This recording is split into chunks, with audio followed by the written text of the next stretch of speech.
नमस्कार, न्यूज़ 18 देख रहे हैं आप और मैं हूं आपके साथ पूजा सचदेवा। मेरठ हत्याकांड एक ऐसा हत्याकांड जिसने हर किसी को हिला कर रख दिया, जिसने पुलिस तक को सन्न कर दिया। आज इस मामले पर 3 बड़े अपडेट्स मैं आपको दूंगी, जिन्हें सुनकर आप दंग रह जाएंगे। तो पूरे वीडियो को एंड तक देखिएगा। एक बीवी जिसका नाम है मुस्कान, जो अपने प्रेमी साहिल के साथ मिलकर अपने पति सौरभ का कत्ल कर देती है और इतने में भी उसे शांति नहीं मिलती तो अपने पति की लाश के टुकड़े टुकड़े कर सीमेंट भरे ड्रम में भर देती है।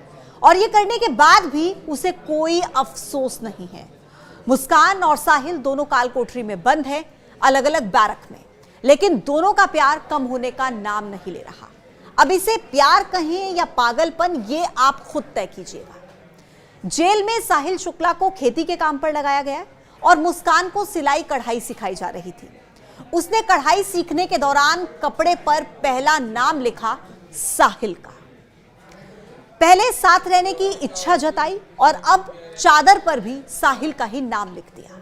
यानी इतना बड़ा अपराध करने के बाद भी दोनों की मोहब्बत एक दूसरे के लिए कम नहीं हो रही है। मुस्कान और साहिल दोनों को मुलाहिजा बैरक से सामान्य बैरक में शिफ्ट कर दिया गया है। साहिल को 18A और मुस्कान को 12B बैरक में रखा गया।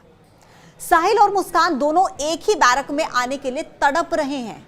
साहिल और मुस्कान ने अधिकारियों से एक ही बैरक में रहने की मांग की थी, लेकिन अधिकारियों ने जेल मैनुअल का हवाला देकर इस डिमांड को स्वीकार नहीं किया। अधिकारियों ने कहा कि कानून के तहत ऐसा संभव ही नहीं है। दूसरा बड़ा अपडेट वो ये है कि मुस्कान रस्तोगी गर्भवती है। मुस्कान का मेडिकल टेस्ट किए जाने के बाद यह बात सामने आ गई है कि वो प्रेग्नेंट है।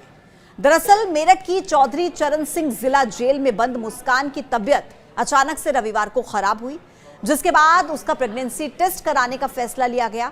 सीएमओ ने मुस्कान के प्रेग्नेंट होने की पुष्टि कर दी है। प्रेगनेंसी के दौरान दी जाने वाली दवाएं भी शुरू कर दी गई हैं। हालांकि प्रेगनेंसी टेस्ट पॉजिटिव आने के बाद अब कई सवाल भी खड़े हो रहे हैं। आखिर ये बच्चा किसका होगा? इस बच्चे के जन्म के बाद बच्चे को कौन रखेगा?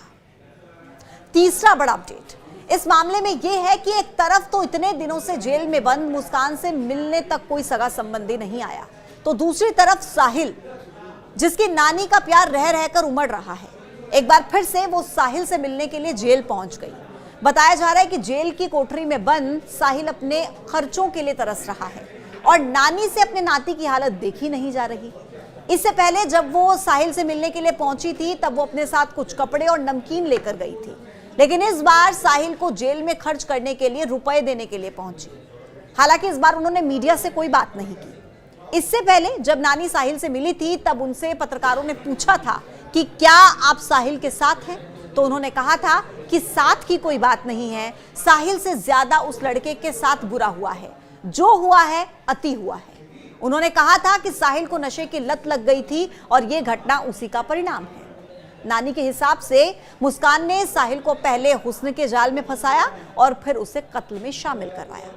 बहरहाल 18 मार्च को हुए सौरभ हत्याकांड के 20 दिन बीत जाने के बाद भी हर रोज नए नए खुलासे हो रहे हैं, जो सबको हैरान कर रहे हैं। आज के लिए इस वीडियो में इतना ही। कल आपसे फिर होगी मुलाकात एक नए मुद्दे के साथ। तब तक के लिए आप देखते रहिए न्यूज़ 18। नमस्कार।